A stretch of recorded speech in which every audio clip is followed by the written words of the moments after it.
Assalam- Assalamualaikum warahmatullahi wabarakatuh.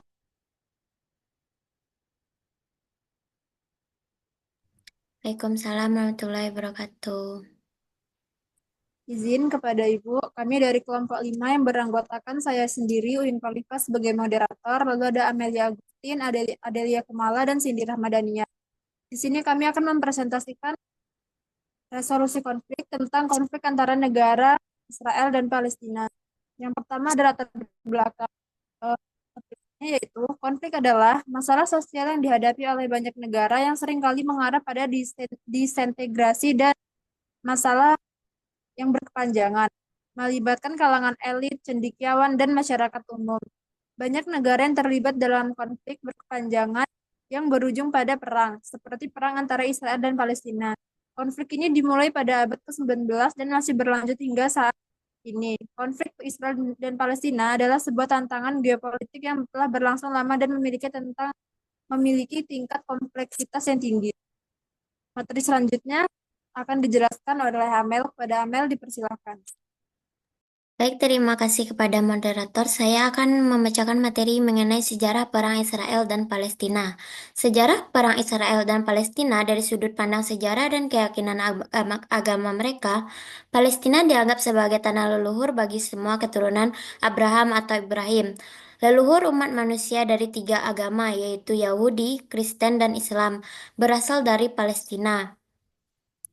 Dari sudut pandang teologis, Zionis memandang Palestina sebagai tanah yang dijadikan Tuhan kepada bangsa Israel sesuai dengan perjanjian lama yang menyebutnya sebagai tanah yang dijanjikan Tuhan atau Promised Land. Menurut sejarah, orang Palestina mengklaim bahwa mereka telah tinggal di tanah ini sejak zaman Umar bin Khattab. Hal ini dibuktikan oleh Surat Al-Maidah ayat 21 yang menjelaskan bahwa beberapa bagian wilayah tersebut telah ditentukan oleh Sang Pencipta Israel, mengklaim bahwa Yerusalem adalah ibu kota Israel yang tidak terbagi, sedangkan Palestina mengklaim bahwa Yerusalem Timur adalah ibu kota Palestina namun dianeksasi oleh Israel pada tahun 1980. Hanya itu materi yang dapat saya sampaikan. Saya kembalikan kepada moderator. Terima kasih kepada Amel. Materi selanjutnya akan dijelaskan oleh Adel. Pada Adel dipersilahkan. Baik, terima kasih kepada moderator. Kali ini saya akan membacakan materi mengenai penyebab perang Palestina-Israel, di mana penyebab perang Palestina-Israel merupakan konflik yang terkait dengan masalah pembagian wilayah Palestina.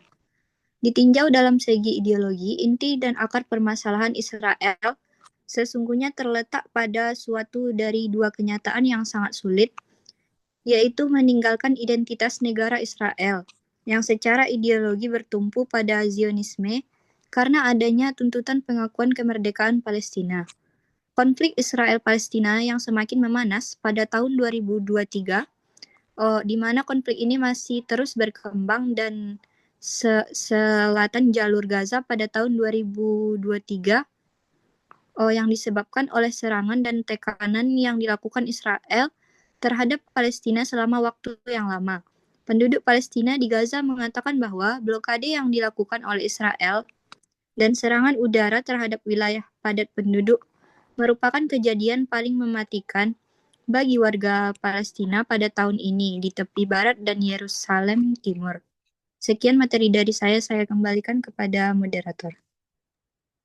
Terima kasih kepada Adel. Materi selanjutnya akan dijelaskan oleh Cindy. Kepada Cindy dipersilahkan. Baik, terima kasih kepada moderator. Materi selanjutnya yaitu mengenai dampak konflik Israel-Palestina. Dampak dari konflik Israel-Palestina ini terhadap stabilitas kawasan dan hubungan internasional bersifat kompleks dan keterlibatan banyak aktor internasional dalam konflik ini.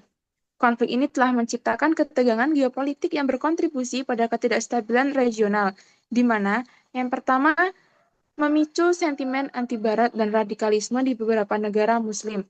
Yang kedua, memperburuk hubungan Israel dan negara-negara Arab dan juga memicu ketegangan di antara sekutu-sekutu mereka di panggung internasional. Dan yang ketiga, krisis pengungsi Palestina yang masif, yang telah menciptakan tantangan kemanusiaan dan keamanan bagi negara-negara tetangga. Dan selanjutnya yaitu memicu peningkatan upaya kontraterorisme dan mempengaruhi kebijakan keamanan internasional. Dan yang terakhir yaitu dari perspektif ekonomi. Konflik Israel-Palestina ini juga berdampak pada arus investasi dan perdagangan di wilayah Timur Tengah.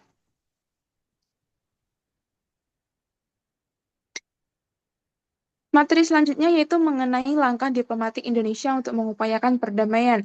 Yang pertama itu, Brigje berargumen bahwa langkah diplomatik Indonesia untuk mengupayakan perdamaian adalah melalui komunikasi dan interaksi dalam pertemuan-pertemuan diplomatik.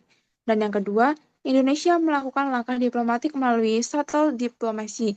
Dan yang ketiga, langkah diplomatik yang ditempuh Indonesia dalam mewujudkan perdamaian dalam konflik terbaru Hamas-Israel adalah melalui diplomasi multilateral. Dalam konteks ini, Indonesia saling bekerja sama. Dan yang keempat, Indonesia menggunakan langkah diplomatik melalui diplomasi bilateral. Dan yang terakhir yaitu Indonesia menggunakan langkah diplomatik melalui diplomasi kemanusiaan.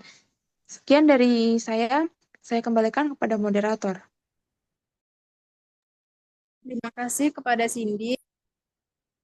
Jadi kesimpulannya, konflik Israel-Palestina masih berlangsung hingga saat ini.